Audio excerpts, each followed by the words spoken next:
బంగారు తెలంగాణలో మా జీవితాలు బాగుంటాయంటే పోయిన ముఖ్యమంత్రి గారు అందరికీ పర్మనెంట్ చేస్తాం, ఖచ్చితంగా మీకు అందరికీ పర్మనెంట్ చేసి మీ జీవితాలు నిలబెడతామని ఆ ముఖ్యమంత్రి గారు ఇచ్చిన హామీ మేరకు అయినా మొన్న పోయిన సంవత్సరం చివరి స్థాయిలో ఆయన పర్మనెంట్ చేయడం లేకపోగా మాకు కనీసం రూపాయి జీతాలు పెంచలేదు.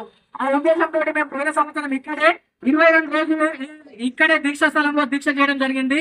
గత సెప్టెంబర్ నెలలో పోయిన సంవత్సరం ఆ దీక్షలు చేస్తున్న సమయంలో ఇప్పుడున్న ముఖ్యమంత్రి గారు గౌరవనీయులు రేవంత్ రెడ్డి గారు వరంగల్లోని ఏకశిల పార్క్ దగ్గరికి వచ్చి మా దీక్షా స్థలానికి వచ్చి అప్పుడు పిసిసి అధ్యక్షుని హోదాలో ఉండే వారు ఏం చెప్పారంటే ఈ ముఖ్యమంత్రి గారు సమస్యను నెరవేర్చాడు, ఈయన వల్ల ఏది కాదు, మేము అనుకుంటే మీ పెద్ద సమస్యలు కాదు, ఛాయ తాగే సమయంలో మీ సమస్యను పరిష్కరిస్తామని అప్పుడు పిసిసి అధ్యక్షుడు రేవంత్ రెడ్డి గారు హామీ ఇవ్వడం జరిగింది.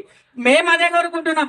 అయ్యా ముఖ్యమంత్రి గారు మీరు అప్పుడు పిసిసి అధ్యక్షుడు నుండి హామీ ఇచ్చింది కదా మా దీక్ష, కాబట్టి మీరు వచ్చి నాకు మద్దతు తెలుపుతున్నందుకు ధన్యవాదాలు తెలియజేసుకుంటున్నామన్నా. ఈ సమగ్ర శిక్ష సంఘం తరపున ఇంకో విషయం ఏంటంటున్నా మాకు ఇక్కడ చాలీసారని ముఖ్యమంత్రి రేవంత్ రెడ్డి గారు మాకు హామీ ఇచ్చి మీరు సీఎం గా ఉన్నటువంటి కేసీఆర్ ని గద్ద దించితే మీకు న్యాయం జరుగుతుందని చెప్పేసరికి వచ్చిన జిల్లాధికారుల నుండి కానీ చనిపోయిన దగ్గర కూడా ఒక్కవాళ్ళు రాలేదన్న. ఎందుకంటే మా బతుకులు ఎట్లున్నాయంటే గత 20 సంవత్సరాలు చేసిన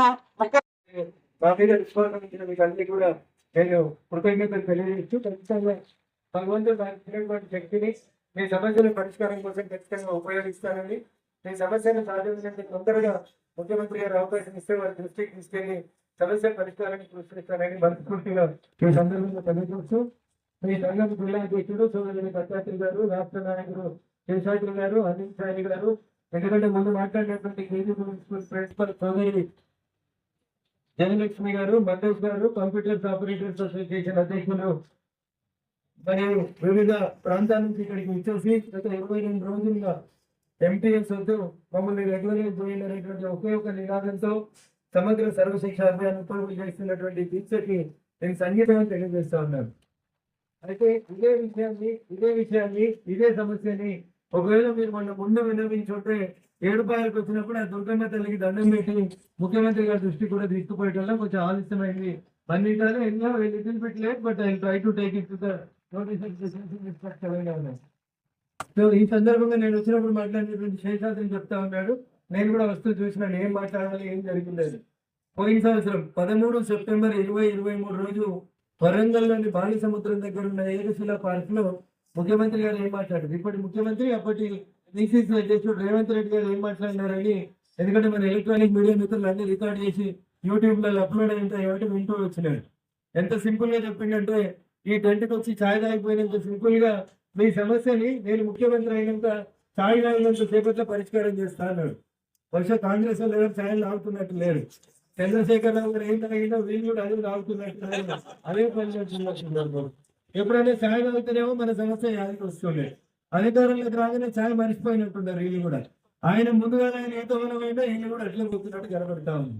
నేను అడుగుతా ఉన్నా రాష్ట్ర ముఖ్యమంత్రి గారిని, ఈ జిల్లా మంత్రి గారు, ఈ జిల్లా ఇన్ఛార్జ్ మంత్రి గారు కూడా, ఈ జిల్లా ఇన్ఛార్జ్ మంత్రి గారిని ఎందుకు గుర్తు చేస్తామనంటే అట్లా సోదరి మహిళా సోదరి అని సమగ్ర సర్వశిక్ష అభియాన్లో ఎక్కువ శాతం దాదాపు మిగతా రంగాల్లో 50% అందరూ లేదా నేను ఈ టెంట్లో అయితే 50% మా అక్క జిల్లాలో నిలబడిపోయింది. అందుకని జిల్లా ఇన్ఛార్జ్ మంత్రి గారు కూడా వెంటనే జోక్యం చేసుకోవాలి, జిల్లా మంత్రి గారు జోక్యం చేసుకోవాలి. ఎప్పుడైనా ఛాయ్పై చర్చ పెట్టి ముఖ్యమంత్రి దగ్గరకు పోయి మా సమస్యలు పరిష్కరించాలని నేను చాలా స్పష్టంగా రాష్ట్ర ప్రభుత్వాన్ని డిమాండ్ చేస్తా ఉన్నాను. కేంద్ర ప్రభుత్వం బాధ్యతగా ఉంది 100%. మీరు జీతాలు పెంచాలి, మీరు రెగ్యులరైజ్ చేయండి.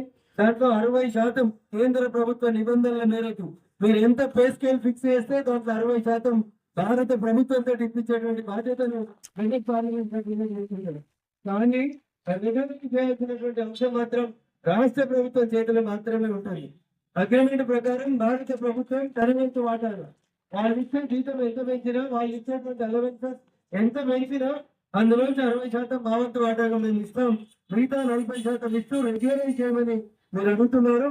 దాదాపు దశాబ్ద కాలం పుష్కర కాలం నుంచి ఇదే ఉద్యోగాన్ని నమ్ముకొని ఇదే పనిచేస్తున్నటువంటి మీ అందరినీ కూడా రెగ్యులరైజ్ చేయడం వల్ల రాష్ట్ర ప్రభుత్వం మీద పడేటువంటి అదనపు భారం ఏముండదు, అదనపు భారం పెద్దగా ఏముండదు. పోయినసారి ముఖ్యమంత్రిని దించేటప్పుడు ఎన్నికల ప్రచార సభలలో పిసిసి అధ్యక్షుని హోదాలో రేవంత్ రెడ్డి చెప్పిన మాట ఏంటంటే ఈ ముఖ్యమంత్రి ఉంటే అన్ని కాంట్రాక్ట్ ఉద్యోగాలే ఉంటాయి, ఈ ముఖ్యమంత్రి పోతే అన్ని పర్మనెంట్ ఉద్యోగాలే చేస్తాం, ఖచ్చితంగా మిమ్మల్ని ఆశీర్వదించండి అని చెప్పింది. నమ్మి నాన్న వస్తే పోయినసారి చూసినాం, ఈసారి కూడా అట్లా అవుతా ఉన్నాయి. నమ్మి నాన్న వస్తే పుచ్చి పురుగులు అయినట్టు అధికారంలోకి వచ్చి 12 నెలలు అయిపోయింది.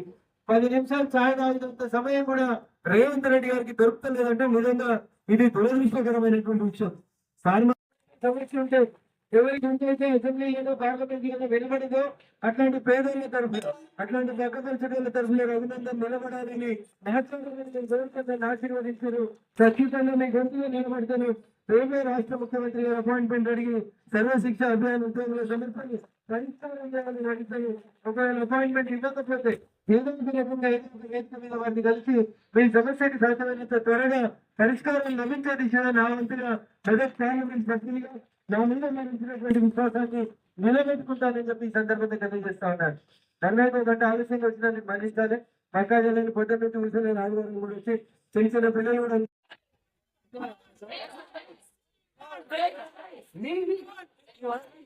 సపోర్ట్ ఇదే ఉంటాడు జిల్లా మంత్రి.